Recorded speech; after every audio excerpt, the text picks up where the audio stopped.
I think one of the coolest things that Nintendo ever released are the joycons. The problem with these suckers is they're not comfortable. I mean, sitting down and just getting after some gaming with this thing requires some sort of additional piece of hardware, whether it's to satisfy grip or something like that, just to make things more comfortable. There's a reason why people want to keep these things on here. One of them is colors. It makes you feel like you have your own personalized device. The other is its first party. And with first party comes a laundry list of features that third party controllers can't offer you. First party means first party support. You get to call Nintendo and be like, yo, it's not working, and they'll send you a new one, hopefully. 2, you got stuff like HD Rumble, as well as different colors and limited edition releases to make yours feel like yours. And then we get more, like Amiibo support, as well as the fact that this is also its own independently powered device. So you can take it off of the machine itself and use it individually in each hand. Those are all features that some people really like to do. It can turn into its own controller. In fact, that was something that was so amazing about this little guy right here is actually its own independent controller. I've admittedly only done that a couple times, but still, that's a pretty cool little feature. Also, just holding this, you're like, this is pretty sweet. IR on the back, which apparently only works for like 4 games. That in it of itself makes it a device that people like, but still doesn't solve the problem. It's not comfortable, and it's missing out on some features. More problems, like it's flimsy, really flimsy. That's a problem. That's a huge problem. It doesn't feel solid. You feel like you're going to break it. Well, there's a fix. Now, I'll admit I've used plenty of Joy-Con replacements. So when Mobapad actually reached out and said, hey, we're going to send you our Joy-Con replacements, our pro level, whatever, I was like, cool, another one. Then I got them. And I'm just going to go ahead and say this right now. They're perfect. Yeah, you heard me right. They're perfect. The first thing I noticed is actually putting them on. They take quite a bit of pressure, way more than the actual Joy-Cons themselves. In fact, the Joy-Cons, if you just kind of detach them a little bit and shake, they'll fall right out. These don't. This is a very solid design, so much so that this right here is as sturdy together as something like a unibody Switch Lite, Steam Deck, Asus ROG Ally. This feels like a unibody. Now, that's not where it ends. Remember I said that you could customize and change your Joy-Cons to make you feel better? Well, for anywhere from $70 to $90, depending on a limited edition, or you have to buy them on Amazon secondhand, you can. But these come with faceplates. These faceplates, my only criticism, come off pretty easily. And then you can change the color. They don't have many colors to choose from. They have the white that ships with it, white back as well as the black that ships with it with a black back. They sent me the white ones, which I actually at first was kind of bummed about, but now that I look at them, I'm pretty stoked on.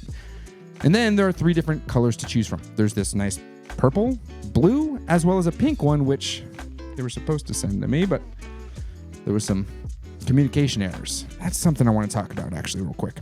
When I got the device at my doorstep, there's no B-roll because I had thrown it away. The box was basically in Chinese. It was a very standard looking box. There wasn't much to it.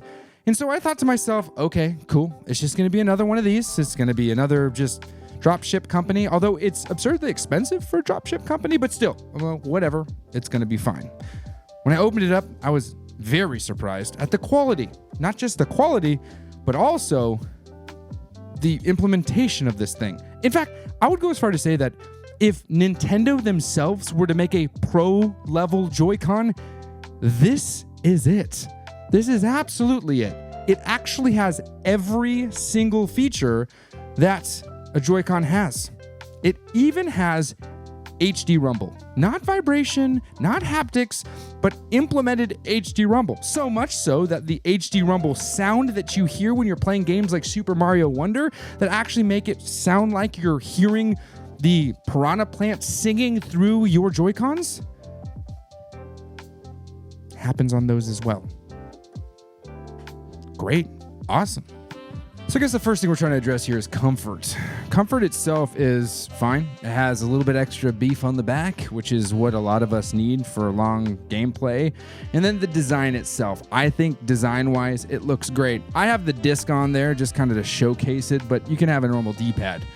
Now the buttons themselves, this is when it gets kind of crazy. These aren't normal just buttons. They're actually micro switches. Very clicky, very clicky. I mean, listen to this. Every single button is this way. Very, very clicky. Satisfying. Now, a downside to this clickiness is if, for instance, myself, I'm playing in bed. My wife is lying next to me. She's reading a book. You can hear every click. Every click. It's pretty loud. Now, along with this, the custom faceplates. Pretty cool, right? Only $20, so they say, and everything is actually having to be purchased through their website. You can find it kind of on Amazon, but you're going to have a hard time finding it on Amazon. I at least was.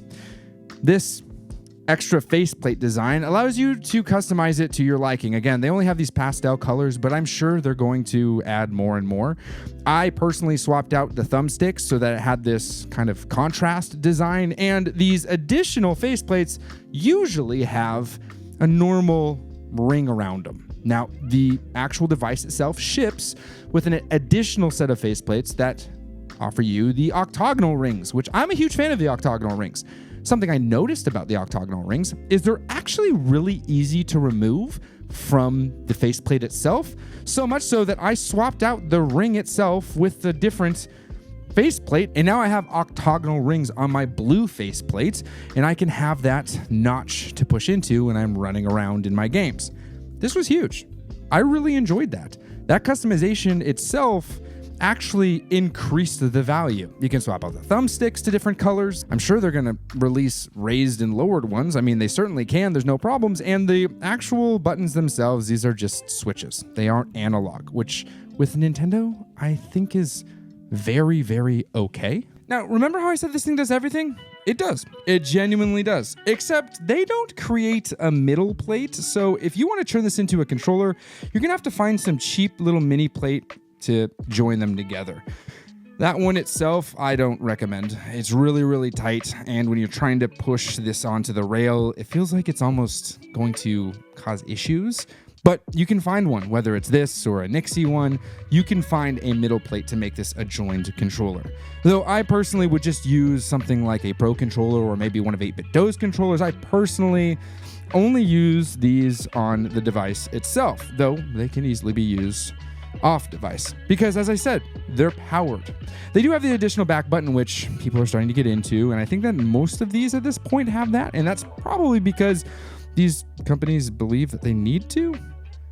I don't think that they need to, but hey, whatever. That's what they do.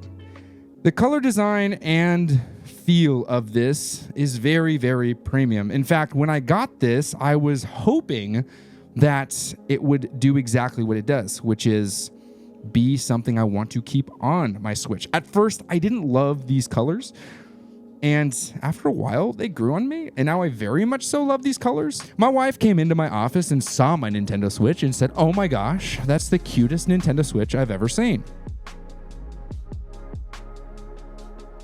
Insulting, Hops. Very insulting. I don't want it to be cute. I want it to be rad. I want it to be cool. I want it to be bad ass or something, but this is cute. And you know what? Gosh darn it. It is. It's hella cute. And I'm not mad about it. It looks hella cute. And the Switch is hella cute. So it's cute, okay? It looks cute. Now remember I told you I wanted all the features. All the features. It does have Amiibo support. It does have HD Rumble, as I already mentioned. And it also works flawlessly with the Nintendo Switch.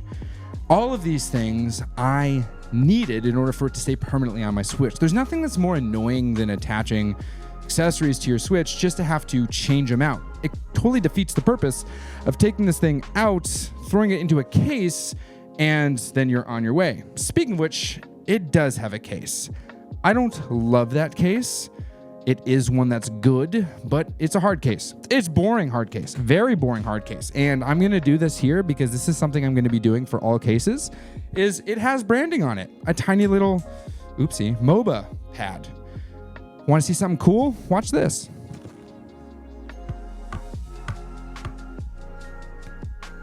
Now it says Mobapad. It's just a sticker. A sticker. I just want the branding to be injection molded. Why not? They do all of this stuff in here. It's fully molded in here. In fact, it sits very snug.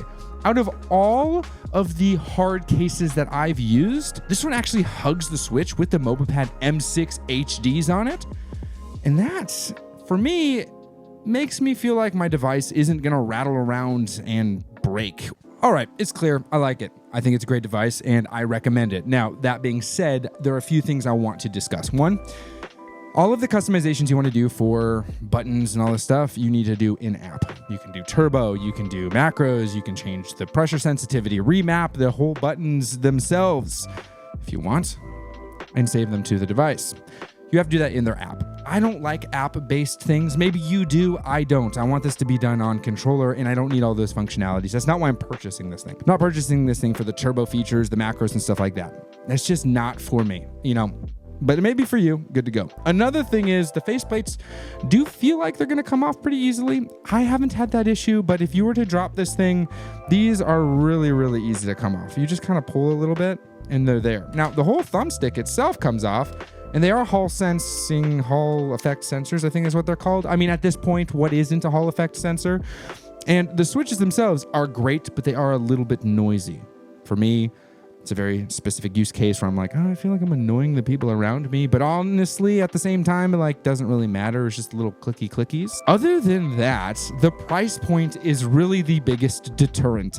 This is a premium priced product. In a lot of ways, if you want to get a case, extra faceplates, as well as the device itself, you're spending over $100. Sure, they bundle it together, but still, it's over $100. That's insane, especially since this released in the like 6th year of this device. I mean, it's been out for a little while. Maybe it was the 7th year of the Nintendo Switch being out. I just hope that the Nintendo Switch, Super Nintendo Switch 2 or whatever we're going to call it, can support joycons, because this is an incredible device. As far as other Joy-Con replacements are concerned, they all have like 3 out of the 5 features. They're either not powered or don't have rumble, but they're more compact and they have a little bit more of beef to them, like the split pad compacts. They have rumble, but they are just terribly green and gross, like the Nixie ones. Or they're just massive, like the Hori split pad pros. Yes, all of these address the one thing, comfort, but can they address the other things? Amiibo support, HD rumble, gyro, right? All of these things are things that we rely on as people who use the Nintendo Switch. The best features of this, aside from the fact that you can customize it, I think, are they actually feel like they are a part of the device themselves. That's huge. And for someone who uses this every single day, both handheld and docked, it needs to be able to maintain the hybrid ability, but also feel durable. That's 100% the case with these specific Joy-Cons, the Mobapad M6 HDs. I can't recommend them enough. I genuinely like them. There aren't other pro-level Joy-Cons out there that I can recommend as much as these. Others are okay, but these aren't okay. These are great. Absolutely great. Just why did it come out so late? Come on, guys. Anyway, if you like this review, thank you for watching all the way to here. And I'm bringing this with me. So, as always, happy gaming.